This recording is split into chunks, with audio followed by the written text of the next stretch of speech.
बात किया और उन्होंने कहा कि ये केस आप लोग ही हल करेंगे।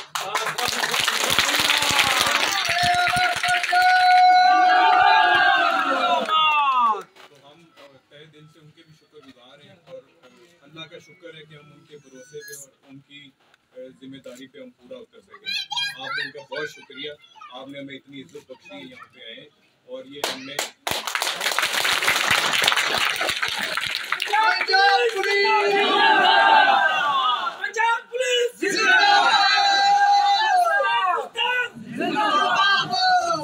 और ये बेहतरीन काम करने पे हमारे डीपी साहब उमर सईद मलिक साहब ने पूरी टीम के लिए 1 लाख रुपए का इनाम भी किया।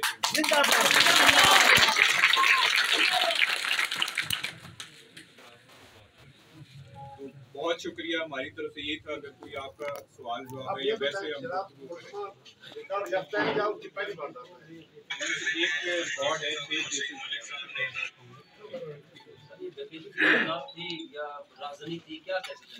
ये डकैती की उन्होंने कोशिश की है और जो हमारा नौजवान था सनाउल्लाह, उसने बहादुरी का मुजाहरा किया, उनके साथ उसने बगावत की, उनसे लड़ता रहा, 2 बंदों से वो काबू नहीं आया। इवेंचुअली वो आगे निकला तो पीछे से जो है उन्होंने ये बुज़दिलाना काम किया कि उन्होंने फायर किए जो जिससे उनको फिर जान चली। कितने अपराध का दिन था?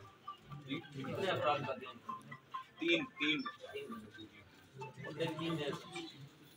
उनको किसी मकामी ठेकेदार वगैरह के हवाले से उनको रखा हो, बना दिया हो। ये जो है खालिस जो है ये डकैती की वारदात है, इसमें कोई और इस तरह का पहलू नहीं है। दोबारा कभी तफ्तीश करेंगे, अगर इसमें कोई और चीज़ आती है किसी ने इनको असला दिया या कोई इस तरह के मामला हुए तो उसको भी इंशाअल्लाह कानून के दायरे में लाएंगे।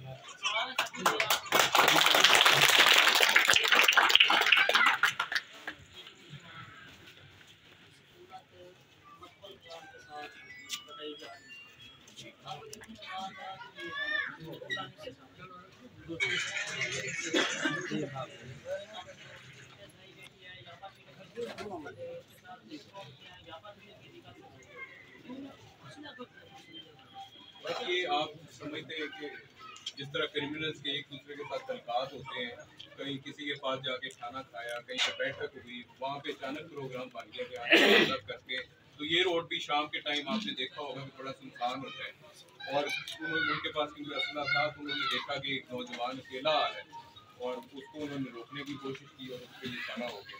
मतलब क्रिमिनल का ज़हन किसी शैतानी ज़हन है, किसी